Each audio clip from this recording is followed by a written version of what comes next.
ए भैया हाँ पता नहीं, हम अंगे देखे ना, हम देखे ना कुछ। भैया देखो इनका लागत कोई जहरीले सांप काट खवा। अरे भैया हमें लगता है अब ये जीवित भी नहीं है। अब भैया क्या करियो? कृष्णा मैया ने कहा था कि मेरे बेटा को जैसे ले जा रहे हो वैसे लेके आना, क्या जवाब देंगे हमने? चलो भैया कोई बहाना बता दी चले कि तुम्हारे भैया पौड़ा भी बोल नहीं रहा है। अरे चलो जल्दी चलते हैं हम यहाँ। आज वो बच्चे जा करके कृष्णा मैया के पास पहुंचे और कृष्णा मैया से बोले कि हे मैया, तुम्हारे बेटा को पता नहीं क्या हो गया, तुम्हारा बेटा अचानक से जमीन पे गिर गया, वो उठ नहीं रहा है, कुछ बोल नहीं रहा है, आंखें नहीं खोल रहा है। अब मैया ने जैसे इतनी बात सुनी, मैया दौड़ पड़ी है बगिया की ओर।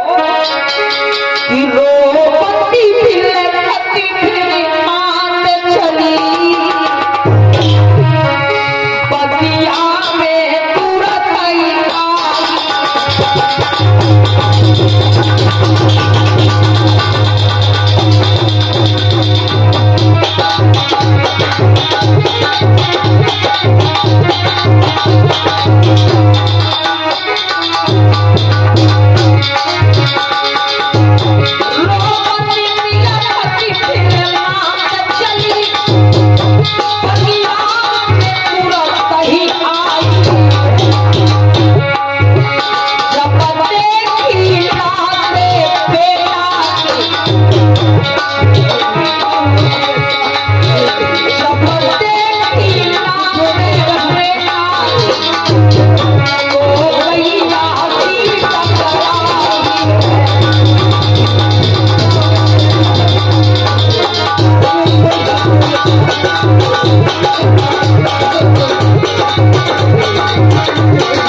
देखो तुम्हारी मैया पुकार नहीं। अब सोचो माताओं बहनों कि जिस माँ का एक ही बेटा हो और वो बेटा भी दुनिया छोड़ के चला जाए तो वो माँ इतने बड़े दुख को कैसे बर्दाश्त करे। आज कृष्णा गौतमी जैसे अपने बच्चे के पास पहुंची और बच्चे को हाथ लगाया है तो क्या पाया कि बेटा मर चुका। भैया कृष्णा गौतमी मानो पैरों के नीचे से जमीन खिसक जाती। भैया कृष्णा गौतमी चिल्लाने लगी, बेटा देखो तुम्हारी मैया। आज भैया कृष्णा गौतमी सर पटक पटक के अपने बेटा की लाश पे रो रही है कि बेटा उठ जाओ। अरे बेटा, इस दुनिया में मेरा कोई सहारा नहीं है, तुम ही तो मेरे सहारे थे मेरे लाल, कहाँ चले गए मुझे छोड़ की रोवती आजू बिलकी रही।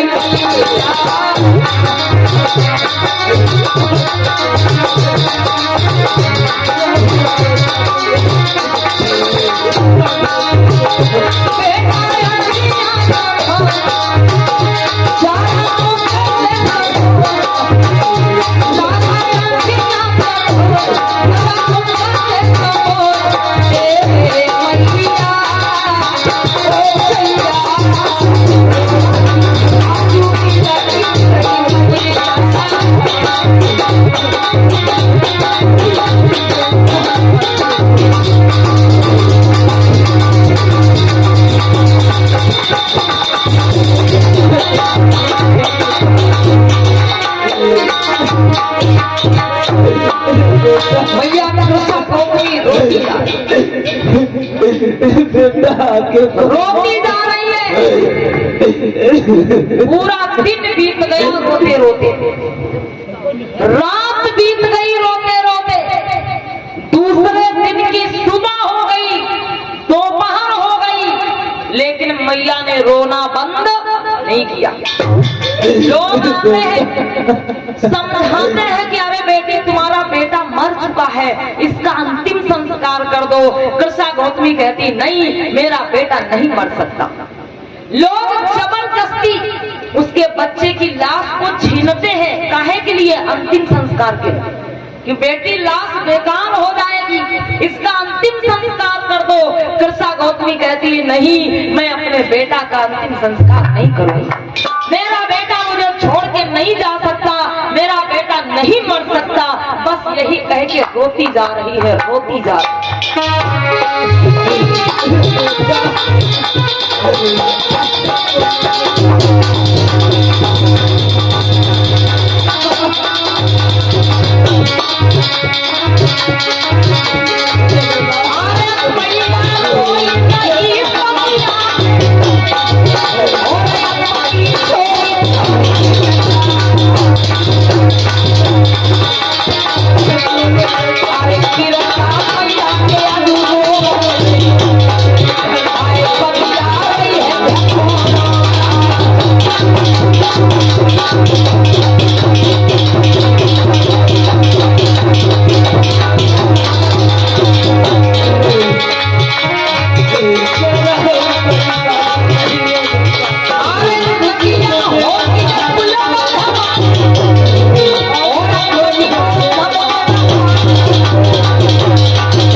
मेरी माताओं बहनों, आज दूसरा दिन बीत गया लेकिन कृष्णा गौतमी रोना बंद नहीं करती।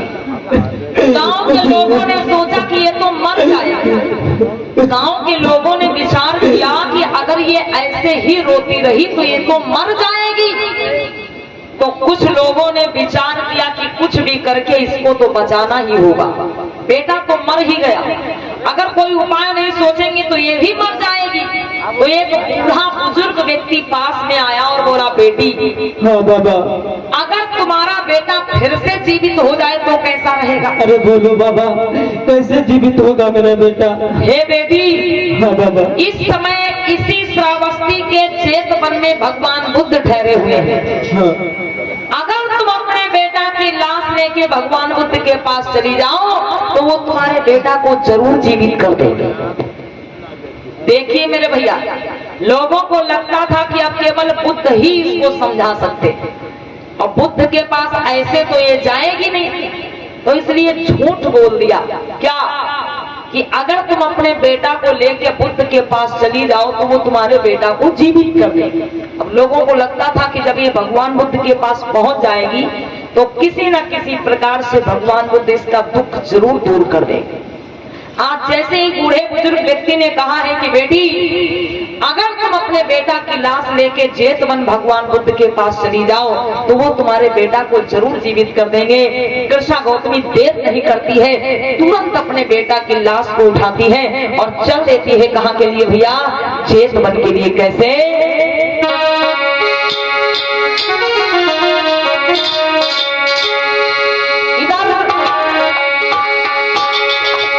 जेतवन में महाकार्मिक भगवान बुद्ध बैठे हुए हैं। कैसे भैया?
भगवान मदद करो भगवान मेरी कृष्णा गोमती अपने बच्चे की लाश को लेके भगवान बुद्ध के पास पहुंची और चरणों में बच्चे की लाश को रख दिया है और जोर जोर से रोने लगे।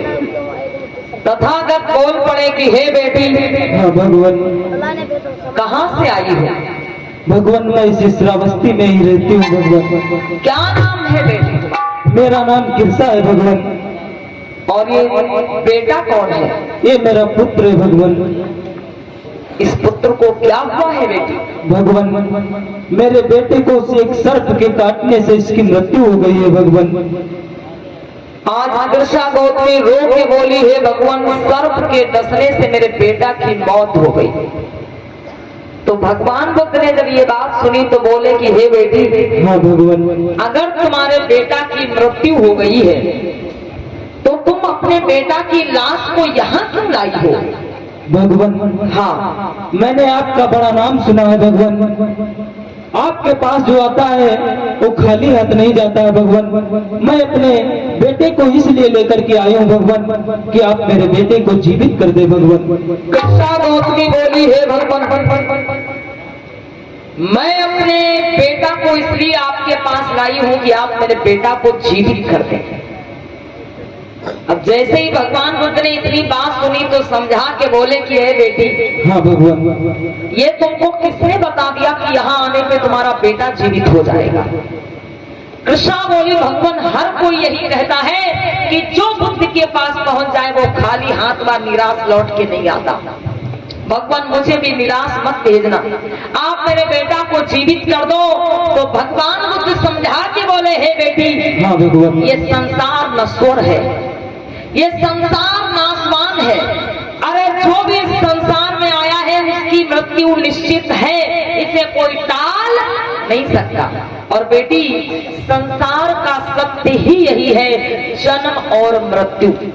जिसने जन्म लिया है, जिसका जन्म हुआ है, एक ना एक दिन उसकी मृत्यु जरूर होगी, इसे कोई टाल नहीं सकता। कृष्णा गौतमी रोने लगी, बोली, नहीं भगवान, ऐसा मत कहो, मेरा बेटा नहीं मर सकता। अगर मेरा बेटा मर गया तो मैं कैसे जीऊंगी? मेरा और कोई सहारा नहीं है भगवान।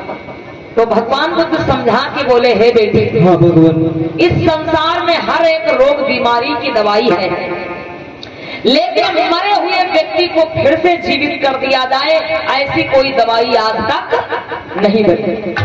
कृष्णा गौतमी रोने लगी, बोली, भगवान, अगर आप मेरे बेटा को जीवित नहीं करेंगे तो अपना सर पटक पटक के मैं भी अपने प्राण त्याग दूंगी। मैं जीवित लौट कर नहीं जाऊंगी यहाँ से। अगर आप मेरे बेटा को जीवित नहीं करेंगे तो मैं भी यहीं पे मर जाऊंगी। तथागत भगवान बुद्ध समझा के बोले, सुनो बेटी, कि चाहे बालक ही हो, चाहे बूढ़ा हो, चाहे हो कोई जवान, जो आया है वो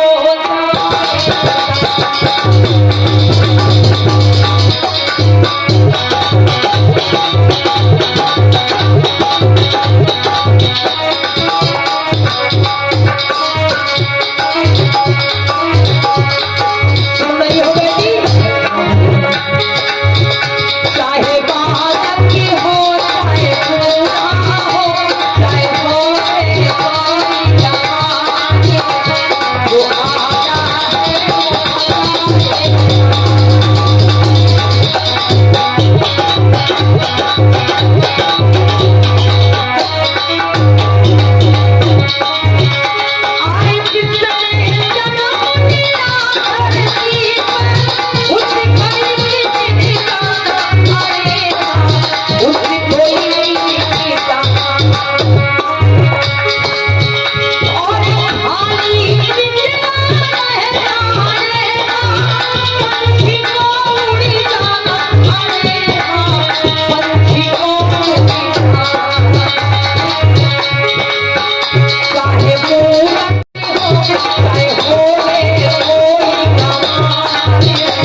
कि हे बेटी, हाँ भगवान। ये संसार नश्वर है, ये संसार नाशवान है, जिसका जन्म हुआ है उसकी मृत्यु जरूर होगी।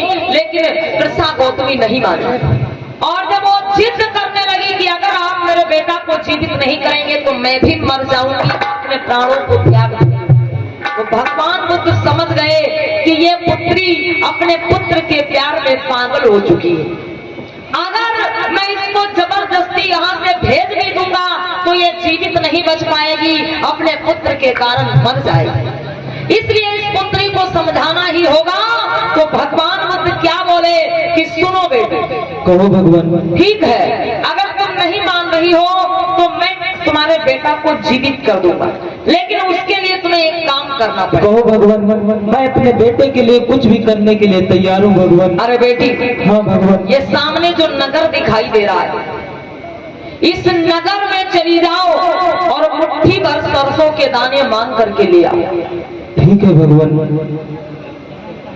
लेकिन सुनो बेटी, कहिए भगवान। जा तो रही हो, अच्छे तरीके से पता लगा लेना, और सरसों उसी घर से लाना जिस घर में कभी कोई मरा ना हो। भगवान बुद्ध ने क्या कहा कि बेटी नगर में जाओ और मुट्ठी भर सरसों के दाने मांगना, लेकिन सरसों उसी घर से लाना जिस घर में कभी कोई मरा ना हो। अगर ऐसे घर से तुम सरसों ले आओगी तो हम तुम्हारे बेटा को जीवित कर देंगे। अब कृष्णा गौतमी को लगता अरे कोई ना कोई घर तो मिल ही जाएगा जिस घर में कभी कोई ना मरा। वो तुरंत नगर की ओर बढ़ी है और द्वार द्वार पे जाके हाथ फैलाती है, सरसों के दाने मांगती है। कैसे कि तीनों आगे कदम बढ़ा और रही घर घर आवाज लगा।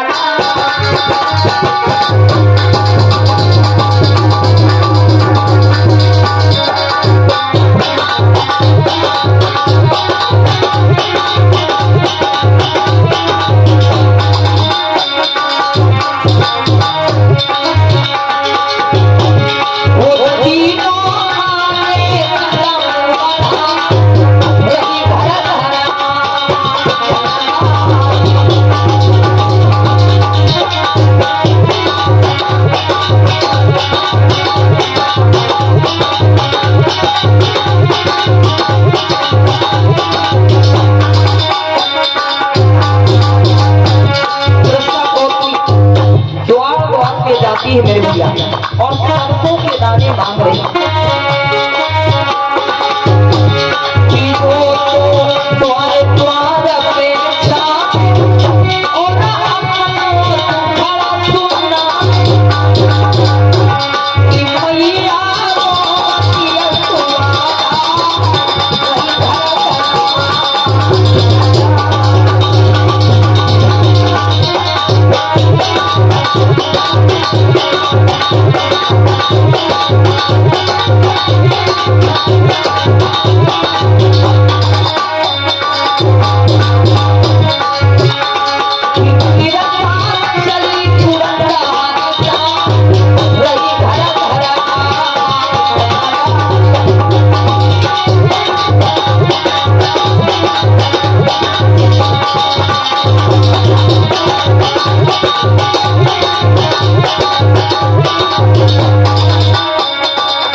सरसों के दाने मांग रही है। क्यों? क्योंकि तथागत बुद्ध ने कहा था कि हे बेटी, अगर तुम मुट्ठी भर सरसों के दाने ले आओगी तो हम तुम्हारे बेटा को जीवित कर देंगे।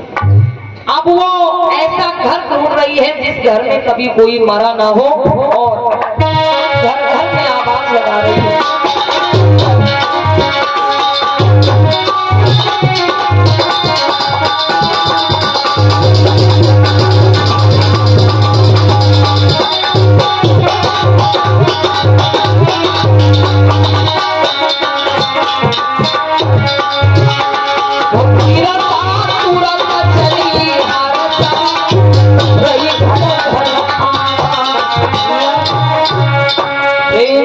बोलिए भगवान बुद्ध की जय।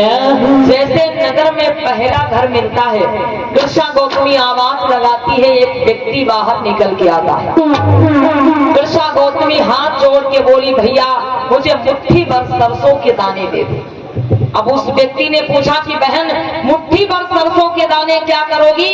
तो कृष्णा गौतमी यही बोली कि भैया सांप के डसने से मेरे बेटा की मौत हो गई, और भगवान बुद्ध ने कहा था अगर मुट्ठी भर सरसों के दाने ले आओगी तो तुम्हारा बेटा जीवित हो जाएगा। अब वो व्यक्ति बड़ा खुश हो गया, बोला अरे ये तो बड़ी अच्छी बात है। वो व्यक्ति तुरंत घर के अंदर गया और मुट्ठी भर सरसों के दाने ला के दे दिए। कृष्णा गौतमी को अचानक भगवान बुद्ध की बात याद आई और कृष्णा गौतमी हाथ जोड़ के बोली, भैया एक बात पूछनी है आपसे। वो व्यक्ति बोला पूछो। कृष्णा गौतमी कहती है, भैया भगवान बुद्ध ने कहा था कि सरसों उसी घर से लाना जिस घर में कभी कोई मरा ना हो। भैया बता दो आपके घर में कोई मरा तो नहीं है? किससे पूछ रही है? जिस व्यक्ति ने सरसों के दाने दिए उसी से कृष्णा पूछ रही कि आपके घर में कोई मरा तो नहीं। अब इतनी बात जब सुनी तो वो व्यक्ति पहले दुखी हुआ और फिर रोने लगा। रोने क्यों लगा? भाई कुछ दिन पहले उसके माता पिता की मौत हो गई थी। अब कृष्णा ने जैसे पूछा कि आपके घर में कोई मरा तो नहीं है, तो तुरंत उसको अपने मरे हुए माता पिता की याद आ गई और वो फूट फूट के रोने लगा। बोला बहन मेरे माता पिता मेरे दादा दादी सब इस दुनिया से चले गए मर के, और आप पूछ रहे हो कि आपके घर में कोई मरा तो नहीं है? कृष्णा गौतमी ने सरसों को लौटा दिया, बोली फिर आपके घर की सरसों नहीं चाहिए। दूसरे घर में गई तो एक बूढ़ा व्यक्ति बाहर निकला। कृष्णा बोली बाबा मुझे मुट्ठी भर सरसों के दाने दे दो, लेकिन ये बता दो आपके घर में कोई मरा तो नहीं? वो बूढ़ा व्यक्ति भी बिलक बिलक के रोने लगा और बोला बेटी अभी 2 महीना पहले मेरे जवान बेटा की मौत हो गई।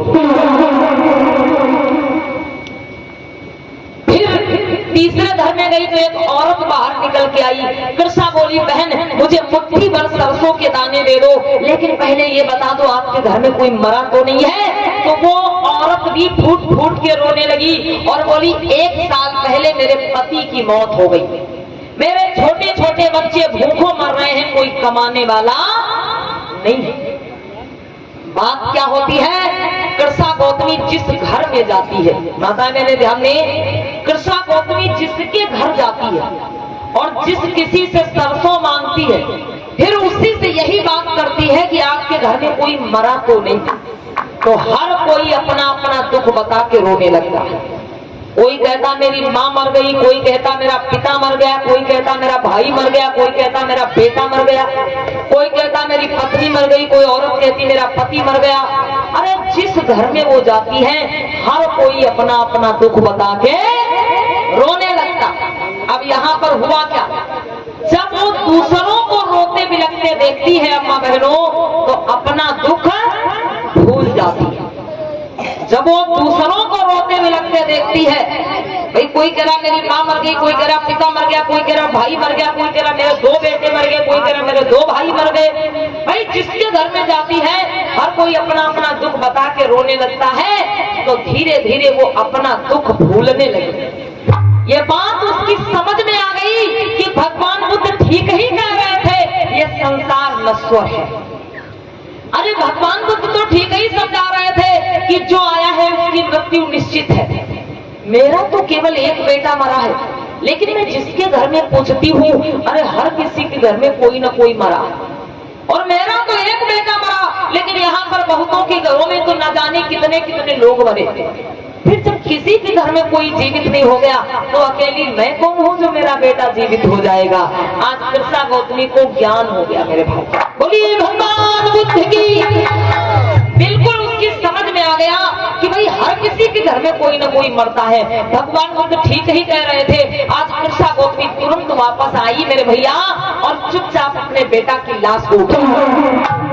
देखिए अपने बेटा की लाश को उठा लिया और कहाँ चली? शमशान घाट की ओर चल पड़ी है। वही कृष्णा गौतमी जो अभी तक अपने बच्चे की लाश को अंतिम संस्कार के लिए नहीं दे रही थी, आज वो अपने हाथ से अपने बच्चे का अंतिम संस्कार कर देती है और तुरंत वापस लौट के फिर भगवान बुद्ध के पास आती है। भगवान बुद्ध बुद्ध के चरणों में बैठ गई। अब वो रो नहीं रही थी भैया, उसके चेहरे पे शांति थी। भगवान बुद्ध बोले, हे बेटी, हाँ भगवान। तुम अपने बेटा को कहाँ छोड़ आई हो? भगवान, हाँ। मैंने अपने बेटे का अंतिम संस्कार कर दिया है। कृष्णा गौतमी बोली, भगवान आप तो ठीक ही कह रहे थे। अरे मैं जिस घर में गई, हर किसी के घर में कोई न कोई मरा है, तो फिर मैं कौन हूँ जो मेरा बेटा जीवित हो जाएगा? भगवान मुझे ऐसा कोई घर मिला ही नहीं जिस घर में कोई मरा ना हो। इसलिए भगवान अब आप मुझको अपनी शरण में ले लीजिए, मैं आपकी शरण में आना चाहती हूँ। मैं समझ गई भगवान कि ये संसार नश्वर है, जो आया है उसे जाना। कृष्णा गौतमी क्या कहती है, आप मुझको अपनी शरण में ले लीजिए, अब मैं आपकी शरण में रहना चाहती हूँ, क्योंकि आपने मुझको नया जीवन दिया।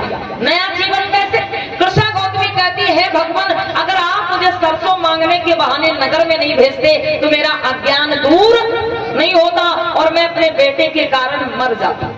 आपने मुझको नया जीवन दिया है, इसलिए मैं आपकी शरण में रहना चाहती हूँ। भगवान बुद्ध बोले, ठीक है बेटी, चलो मैं तुमको भिक्षुणी संघ में ले चलूंगा। कृष्णा गौतमी भिक्षुणी संघ में जाके शामिल हो जाती है। और अम्मा बहनों, जैसे यहाँ पे आप लोग भंते जी को देख रही हैं, हमारे पूज्य भंते जी बैठे हैं, किसी प्रकार से कृष्णा गौतमी अपने सर को मुंडवा के जीवन धारण करके क्या बन जाती है? भिक्षुणी बन जाती है। भिक्षुणी बन जाती है, भंते बन जाती है, और भिक्षुणी बन करके गांव गांव में भगवान बुद्ध के धम्म का प्रचार प्रसार करने लगती। बोलिए तथागत बुद्ध की। देखिए मेरे भाई, सरसों के बहाने से कैसे कृष्णा गौतमी नाम की स्त्री को ज्ञान दिया भगवान तथागत बुद्ध ने। 2 लाइन हम सभी लोग मिलकर बोलेंगे, ऊंचे ऊंचे हाथ उठाएं आप सभी लोग, ऊंचे ऊंचे हाथ